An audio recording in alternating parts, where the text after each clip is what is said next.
Morning friends. आज मैं आपके लिए एक छोटा सा कहानी लेकर आया हूँ। उस कहानी का नाम है वक्त। ध्यान से सुनिएगा। किसी गांव में एक निर्धन ब्राह्मण अपने पत्नी के साथ रहता था। उस ब्राह्मण के पास कुछ भी नहीं था। वह प्रतिदिन घर घर भिक्षा मांगकर अपना पेट भरता था। एक दिन उसकी पत्नी ने कहा, आज कुछ अच्छा खाने का मन हो रहा है, जाओ जी कुछ लेकर आओ। ब्राह्मण घर घर गया, भिक्षा मांगा। उसे आशा थी कि आज कुछ मिलेगा, मगर परंतु कुछ नहीं मिला। जब वो शाम को घर लौटा, पत्नी ने उससे पूछा, क्या लाए हो जी? तो ब्राह्मण मुंह लटकाकर बोला, आज भिक्षा में कुछ नहीं मिला।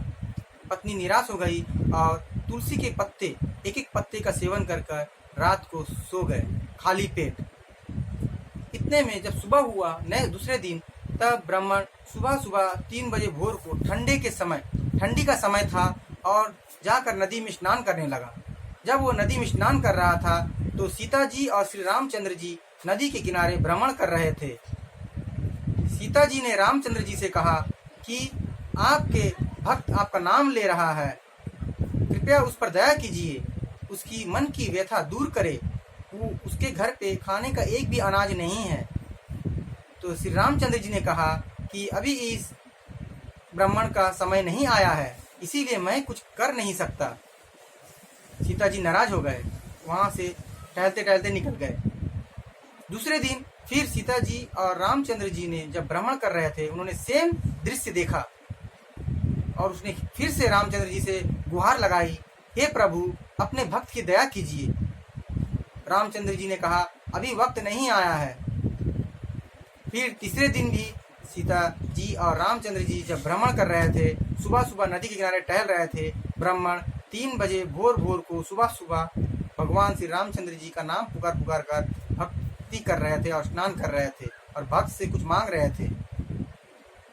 तो जब चौथे दिन जब फिर देखा कि वो नदी के किनारे ब्राह्मण नदी में 3 बजे भोर को नहा रहे थे, तब सीता जी को गुस्सा आ गया और उसने कहा, आप रोज देखते हो आपका भक्त आपका नाम ले रहे हैं, जय श्री राम, मगर आप अपने भक्त को जरा से भी ध्यान नहीं देते हैं। तो सीता जी नाराज हो गई अपने प्रभु से और अपने सोने का हार निकालकर, अपने गले से सोने का हार निकालकर उस निर्धन ब्राह्मण को पुकार कर उसके हाथ में सोने का हार दे देता है।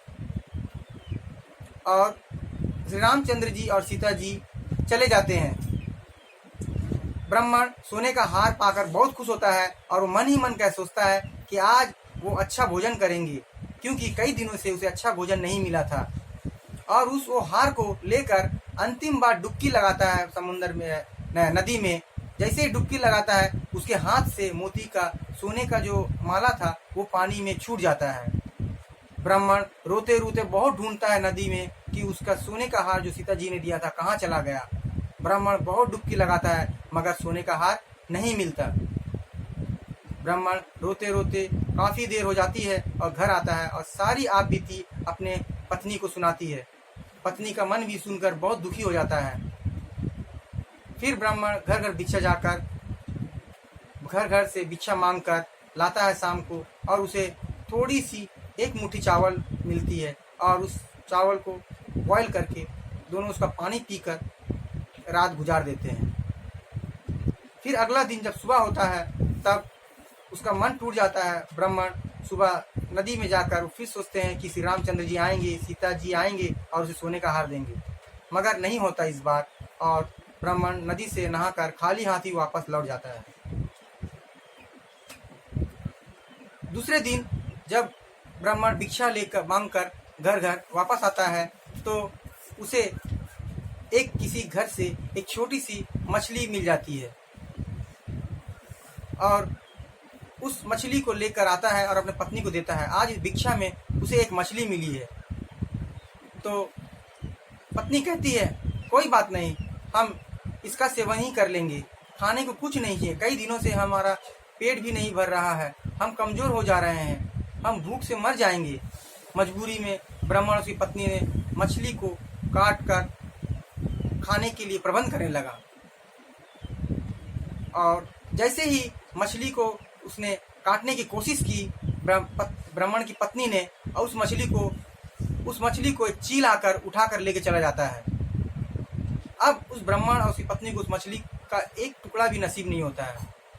अब ब्राह्मण और उसकी पत्नी के पास खाने के लिए कुछ नहीं होता है। काफी देर रोते रोते जब बीत जाती है, 1-2 घंटे के बाद उसके छत के ऊपर से एक सोने का हार गिरता है।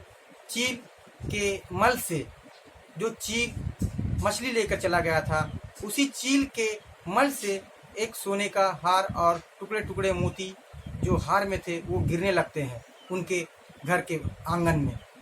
उस सोने के हार के मोती को पाकर ब्राह्मण और उसकी पत्नी बहुत खुश हो जाता है और उस सोने के हार को बाजार में बेचकर वो उस दिन बहुत अच्छी तरह से भोजन करता है और उसका आनंद लेते हैं। श्री रामचंद्र जी सब देख रहे थे और सीता जी भी देख रहे थे।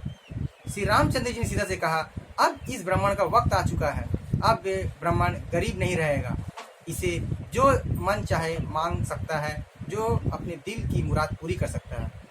मैंने कहा था ना सीता जी, इसका वक्त नहीं आया है। इसीलिए दोस्तों आप लोग भी मत घबराइए, आपका भी जब समय आएगा तो आप चमकेंगे, आप बहुत ही उन्नति करेंगे। इसीलिए आप धीरज रखिए, आप कष्टों को सहिए। Life is struggle, life is mystery. आप कोशिश करते रहिए, आपका भी वक्त आएगा। धन्यवाद।